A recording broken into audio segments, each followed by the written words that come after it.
Salam, hörmətli müəllimlər, hörmətli valideynlər və təhsil işçiləri. Bugünkü dərd dinləmənin mövzusu belədir. Tərbiyə evdə yoxsa məktəbdə formalaşır? Ümumən məktəblərimizdə bir sıra məsələlər var ki, bizi narahat eləyir, ictimaiyyət olaraq, cəmiyyət olaraq narahat eləyir. Bunlardan biri də şagirdlərin məktəbdə davranış məsələsidir. Ümumiyyətlə, məktəbdə şagirdlərin özlərini aparması, ümumiyyətlə müəllim-şagird münasibətləri və ümumiyyətlə məktəbin mühit məsələsidir.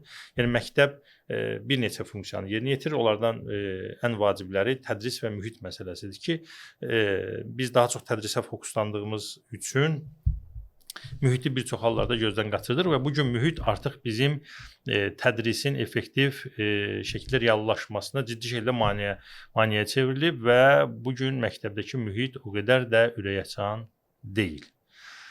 Bu səbəbdən bu gün biz tərbiyə mövzusunu müzakirə edəcəyik.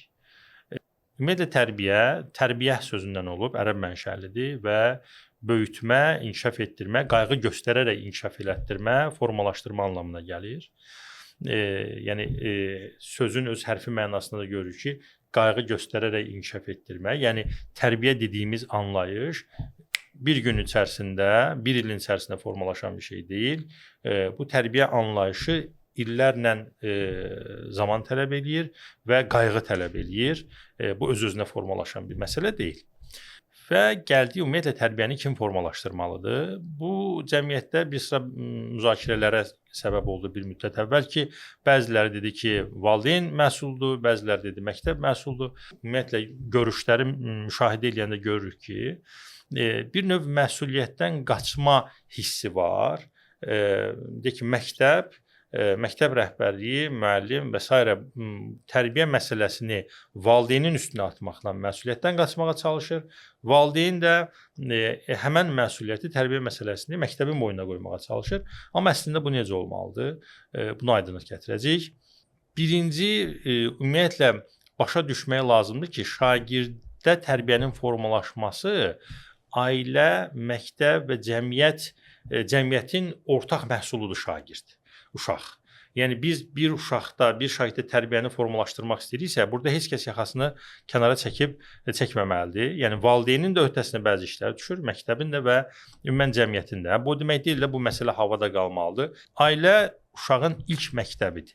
Yəni uşaq doğulur, ağ vərəq kimidir və necə yaşayacağı ilə bağlı məlumatı yoxdur.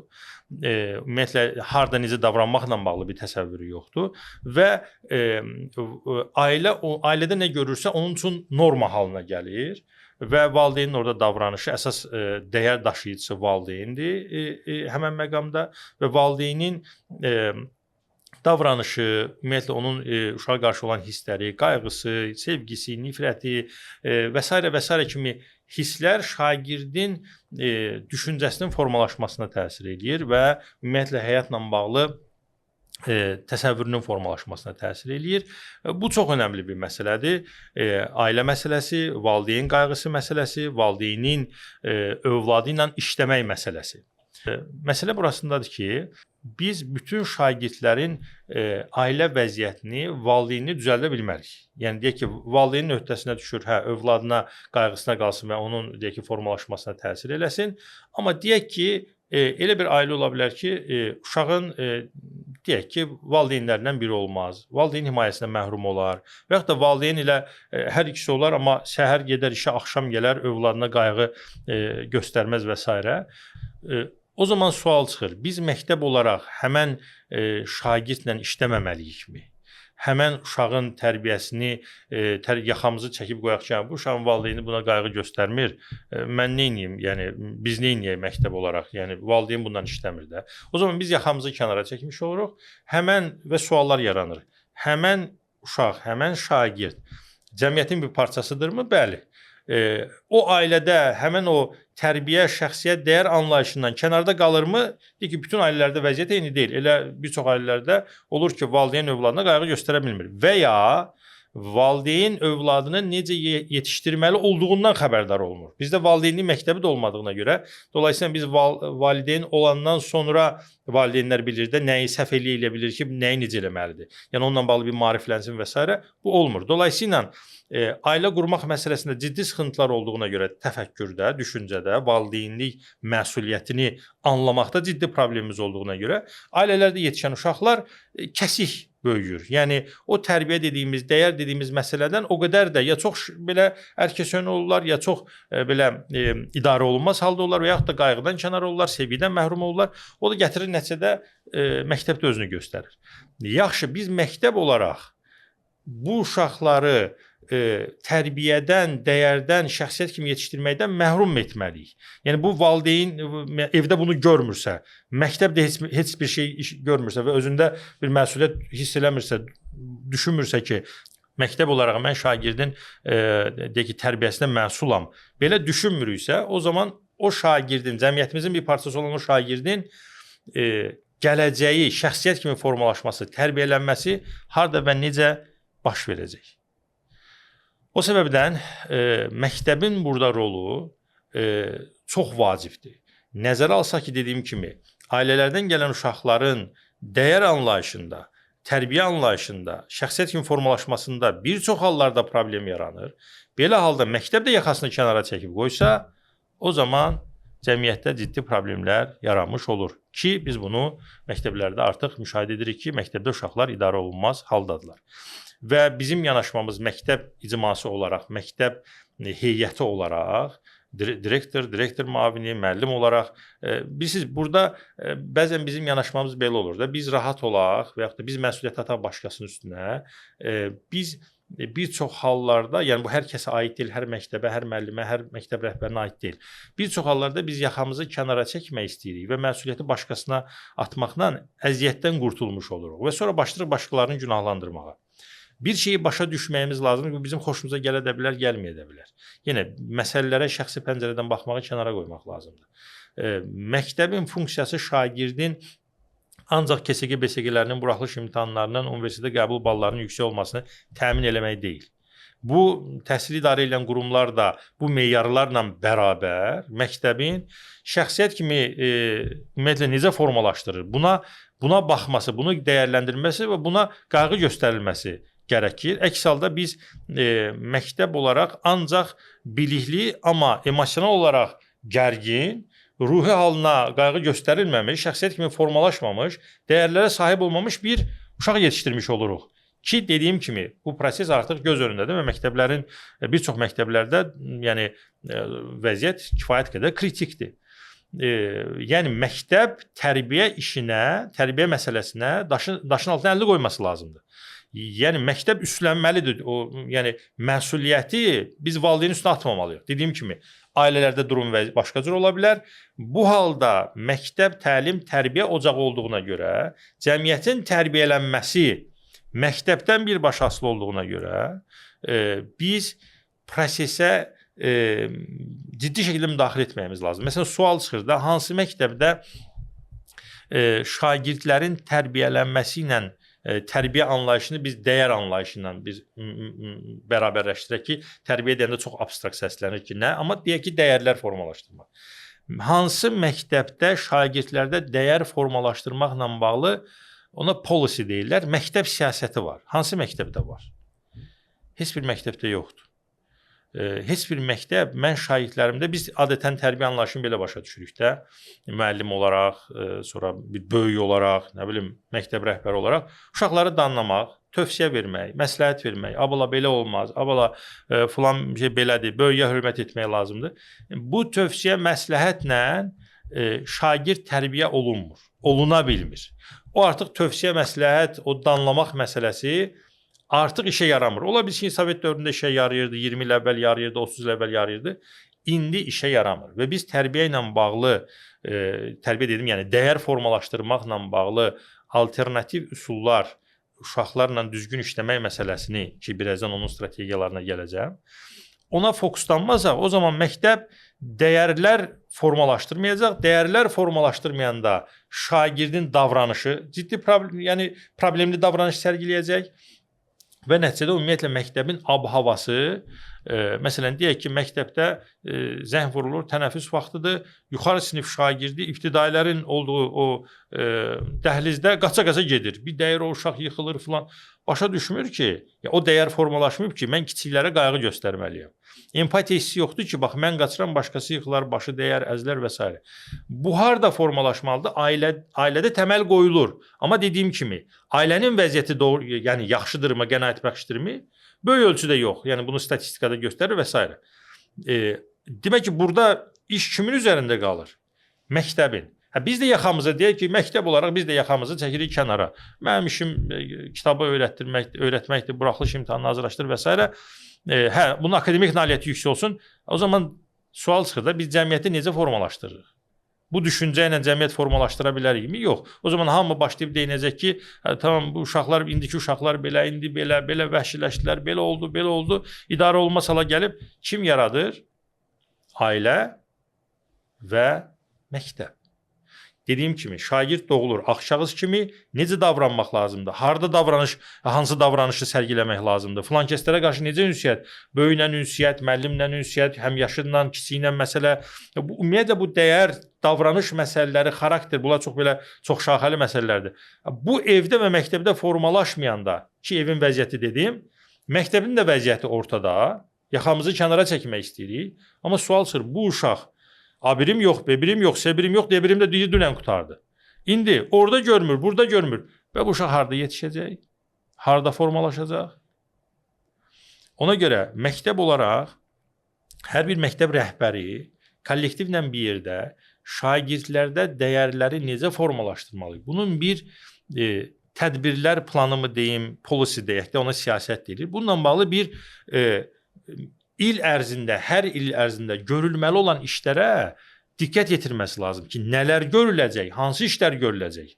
Bununla bağlı bir tədbirlər planı olması lazımdır. Əks halda artıq qatar yavaş-yavaş gedir, məktəblərdə mühit ciddi şəkildə zədələnir. Yaxşı, bəs müəllim olaraq siz 45 dəqiqəlik dərs ediyiniz sinifdə nələr edə bilərsiniz ki, şagirdlərdə o dəyərləri formalaşdırasınız? Bir, rol model olmaq. Müəllim öz davranışı ilə şagirdlərə nümunə şəxsdir. Yəni, müəllim necə davranırsa, danışmaq yox. Əgər bir müəllim şagirdə qışqırırsa, şagirdi danlayırsa, təhqir edirsə, hansısa bir formada acılayırsa və sonra şagirdlərin biri-birinə qayğı göstərməli olduğunu deyirsə, şagirdlər onun dediyinə yox, onun elədiyinə baxırlar. Və onun elədiyini təkrar edirlər. Yəni, bu həm ailədə belədir, həm məktəbdə belədir. Ailədə valideynlər, məktəbdə də müəllimlər şagird üçün rol modeldir, yəni nümunədir. Biz o nümunə əsasında necə davranmalı olduğumuz kritik vəziyyətlərdə, gərgin vəziyyətlərdə, konfliktlərdə, hansısa bir fərqli situasiyalarda necə davranmalı olduğumuzu valideynlə və müəllimdən öyrənirik. Bizim də gücümüz indi məktəbdə, yəni biz gedib hər bir valideynə deyə bilmərik də belə davran. Ki ona da məktəb valideynlərə qayğı göstərməsi var, lazımdır, o ayrı bir məsələ. Amma məktəb olaraq, müəllim olaraq nə edə bilərik? Həm məktəb direktoru olaraq, direktor müavini olaraq, müəllim olaraq, məktəb icması olaraq bütün da bilməliyik ki, şagirdlər bizi izləyir. Mən necə davranıramsa müəllim kimi, o şagird də məndən onu öyrənir. Dolayısıyla mən özümə bir çəki düzən verməyim lazımdır ki, şagird də mənə baxıb həmən vəziyyətlərdə elə davrana bilsin. Yəni, biz rol model kimi çox vacib bir obrazıq. 2. Şagirdlərlə ünsiyyət. Ünsiyyət zamanı günahlandırmadan, qınaqdan uzaq durmaq lazımdır. Uşaq səhv edirsə, onu danlayaq, şikayəti valideyninə şikayət eləyəcək. Davamlı olaraq ünsiyyətimizi təhdid, qınaq və yaxud da aşağılamaq istiqamətində qursaq ki, bu uşağı öyrətmək adına öyrətməliyik, başlayırıq onu danlamağa, qınamağa, sən niyə bunu elədin, filan elədin. Bu formada qurulan ünsiyyət şagirdin davranmasına birbaşa təsir eləyir. O da başlayır digər şagird yoldaşlarına qarşı, müəllimə qarşı eyni yanaşmanı sərgiləməyə. Ona görə biz ünsiyyətimizdə, yəni istər valideyn olaraq, istər müəllim olaraq, iki dodağımızın arasından çıxan o sözlər ki var, o sözləri 2 dəfə düşünməyimiz lazımdır. o misal verir, söz var kəsər savaşı, söz var kəsdirər başı, söz var ağlı aşı, yedirər balayından bir söz. Üçüncü bir məsələ, məktəbdə o dərsdən kənar saatlarda, məşğələ saatlarında dilemmalar müzakirəyə çıxartmaq. Dilemma nədir? Yol ayrıcında qalma. Deyək ki, biz problemli bir vəziyyət qoyuruq. Bu şagirdlərdə mənəvi inkişafı, mənəvi dəyərləri formalaşdırmaq üçün çox vacib bir üsuldur. Biz bir problemli vəziyyət qoyuruq, dilemma qoyuruq ki, hə, məsələn, misal üçün, az bir uşaq oğurluq edə bilərmi? Etməlidirmi, etməməlidirmi? Bunu müzakirəyə çıxardırıq. Burada doğru-yanlış məsələsindən qaçırıq. Daha çox müzakirəyə çıxardırıq ki, burada biz necə davrana bilərik? Hə, bir kəs fikir bildirir, biz onu deyək ki, həmən demirik də sən səhvsən, düzsən. Yox, bu ümumiyyətlə mühakimədən kənar qaçırıq. Müzakirəni açırıq və uşaqlardan fikir bildirmələrini istəyirik və fikir bildirəndə başlayırıq əks arqument. Biri deyir, hə, oğurlamaq olar, o bizdə ki, yox, oğurluq yaxşı bir şey deyil. Biz də yönəldirik də, müzakirəni idarə edirik ki, filan kəs deyir, olmaz. Sən necə düşünürsən, olarmı, olmazmı? Düşünə müzakirə eləyə insanlarda, şagirdlərdə mənəvi dəyərlərin formalaşması zamanla baş verir. Əvvəldə nə dedik? Tərbiyə sözünün hərfi mənası zamanla qayğı göstərərək formalaşdırılan deməkdir. Yəni biz zamana ehtiyacımız var və qayğıya ehtiyacımız var. Yəni ancaq elə məsələn uşaq 11 il məktəbə gəlir, 3-4 il bağçaya gedir, 11-12 il məktəbə gəlir, universitetə gedir, universiteti qurtarır gəlir, baxırsan ki, dəyərlər, mənəvi keyfiyyət, şəxsiyyət, emosional zəkalılıq o deyil. Və sual çıxır da, bu illər nə iş görülüb? Özü nə iş görüb, evdə nə iş görüblər, məktəb nə iş görüb, universitet nə iş görüb? O zaman həmən təsisatların, müəssisələrin də varlığının bir mənası qalmır. Ailə niyə olur onda? Məktəb niyə var? Universitet niyə var? Əgər bu təsisatlar cəmiyyəti düzgün formalaşdırmaq üçün çalışmırsa. Təbii bu hər kəsə aid deyil, ümumiyyətlə. Ritorik sualdır. Növbəti addım emosional zəkalılıq. Biz şagirdlərdə emosional zəkalılıq özünün emosiyalarından xəbərdar olma, başqalarını başa düşmə, empatiyası olma və münasibətləri idarə etmə. Bu çox geniş bir mövzudur. Ayrıca bir dərdləmə seriyalarından birini emosional zəkaya həsr edərik. Amma hər bir müəllim birinci özündə emosional zəkalılığı təmin etməlidir, özündə bunu davamlı formalaşdırmalıdır və bunu şagirdlərə aşılaması lazımdır. Deyək ki, məsələn, bir bullying halının təsvir olunduğu bir video qoyub müzakirəyə çıxartmaq olar ki, uşaqlar, bu videoda bullyingə məruz qalan uşaq hansı hissləri keçirdir? Gəlin baxaq. Biz uşağa qayğı göstərmirik bir çoxlu. Mən təsəvvür eləmirəm də nə qədər məktəbdə, yəni çox az məktəb ola bilər ki, dediyim bu strategiyanı deyək ki, məktəbdə tətbiq eləsin. Bir dənə bullyingə məruz qalan bir zaman-zaman internetdə yayılır bu videolar. Onu bir qoysun, uşaqlar baxsın həmən videoya və müzakirəyə çıxardaq. Orada bullyingə məruz qalan uşaq hansı hissləri keçirdir? Bu fəaliyyəti eləyəcək neçə məktəbimiz var? Hansı ki, bu fəaliyyət şagirdlərdə bullyingə məruz qalan şagirdin hissləri ilə bağlı məlumatlığı təmin edir. Və nəticədə mən də şagird kimi özümə çəki düzən verirəm ki, çünki öyrənirəm axı. Olmaz. Bax, o bullyingə məruz qalanda bu hissi məyus olurdu, nə bilim, ağlayırdı, həyəcan keçirdi, tədirgin idi. Hə, demək ki, mən də başqasına qarşı bullying eləsəm, eyni şeyi o da hiss eləyəcək və etməməyim gərəkir. Yəni, biz şagirdə qayğı göstərmədən elə deyirik ki, uşaqlar yaxşı davransın. Necə?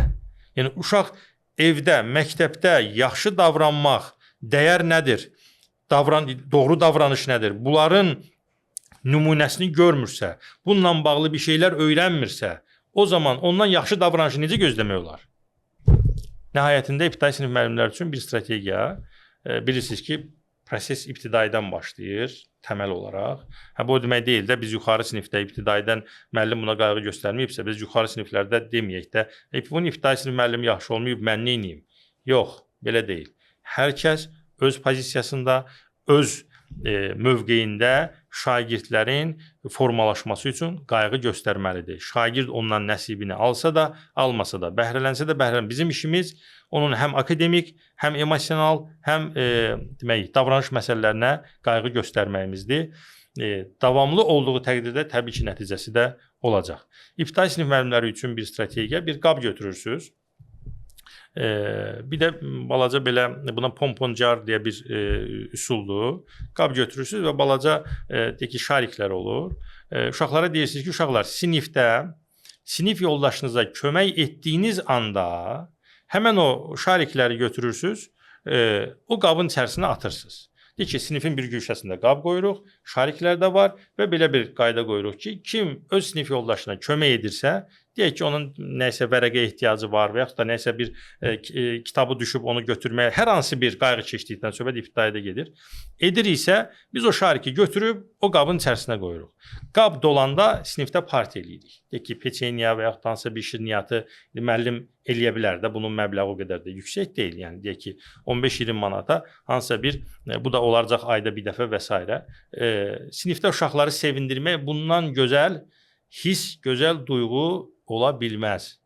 Və biz həmən o qab dolanda avtomatik hamı, bütün uşaqlar həvəslənəcək ki, kiməsə yaxşılıq eləsin və o şariki ora atsın ki, qab dolsun ki, sonda partiya eləsinlər. Və bu prosesdə müəllim soruşur ki, sən ora şariki niyə atdın? Onu bir digər şariklərlə də bölüşək, yoldaşlarla da bölüş, görək qayğı məsələsi necə olur. Və zamanla belə bu adi bir strategiyadır. Dediyim kimi, məktəb ancaq uşaqlara akademik biliklər verək. Bir çox hallarda bu məsələyə də çox vaxt toxunulmur. İbtidai siniflərdə xüsusən fiziki tərbiyədir, təsvir incəsənətdir, ümumiyyətlə texnologiyadır. Bu kimi fənləri qoymuşuq kənara, ancaq Azərbaycan dili və riyaziyyat öyrədirik. Niyə monitorinqlər var, niyə filan şey var, nə bilim, liseyə hazırlıq var. Yəni bütün şagirdin emosional, o yaradıcılıq, o bacarıqlarını, təfəkkürünü falan formalaşdıran o təsvir incəsənət, texnologiya, fiziki tərbiyə kimi, fiziki sağlamlıq və s. Bunu atırıq arxa plana, ancaq fokuslanırıq akademik məsələlərə. O zaman uşaq sosiallaşmır, uşaq fərqli insanların, o məktəb odur ki, şagird fərqli cür düşünən insanlarla, ailədə hamı eyni cür düşünür. Deyək ki, uşaq valideynin güzgüsü olduğuna görə. Məktəbdə isə fərqli düşünən insanların bir yerdə olduğu məktəbdir, bir məkandır məktəb. Və orada fərqli uşaqların perspektivini görmə imkanı olur. Amma biz daha çox akademik məsələlərə fokuslananda şagirdlər həmən məsələdən məhrum qalırlar.